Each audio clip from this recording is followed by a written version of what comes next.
At 8 o'clock p.m. last night, Senator Bam Aquino called me, and to my estimation, he was in Tacloban.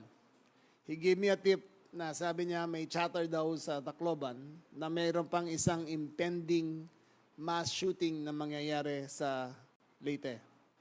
Ang binigay niyang pangalan, may binigay siyang pangalan at in-investigate kagad namin. So salamat kay Senator Bam Aquino. Ang nakalagay sa report, this report addresses the alleged threat at Tolosa National High School of Tolosa, Leyte.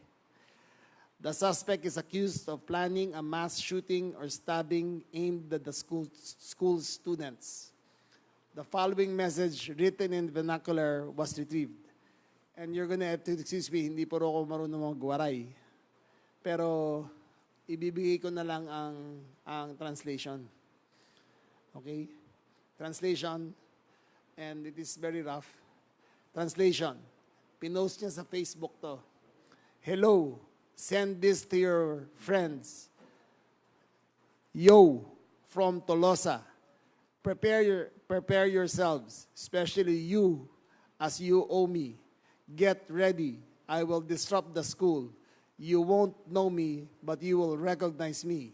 There's no time, no day. Be prepared for whoever gets shot or stabbed. We don't care. Good luck to you at Tolosa Leyte National High School. In response to the threat, validation, and intelligence gathering, RFU 8 CIDG immediately went to a 14-year-old grade 10 student named Jasmine Golong. 14 years old, grade 10, student at Tolosa National High School.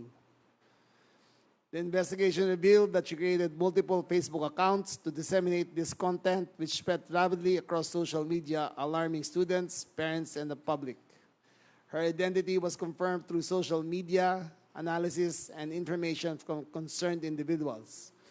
However, the accounts and individual posts were deleted after engagement with Jasmine, who was hesitant and uncooperative due to the fear of repercussions. Her parents, when approached by Tolosa MPS, refused to provide information about the incident.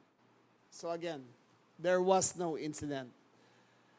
Pero sinabi niya, nag-post na siya na may mangyayari. Nung nalaman namin, inaktuhan kagad namin. Okay? There are several motives behind this, namely, the incident arose from, this is according to the investigation, the incident arose from Jasmine's personal and family issues. Following engagement with their family and along with investigation results, the threat appears to be neutralized and inactive. No evidence of an organized plan or involvement of others was found, and neither Jasmine nor her family had access to firearms. It is possible that she was influenced by a recent shooting at San Jose National High School. Okay, why is this important? Ito po ay panawagan ko sa lahat ng mga netizens natin.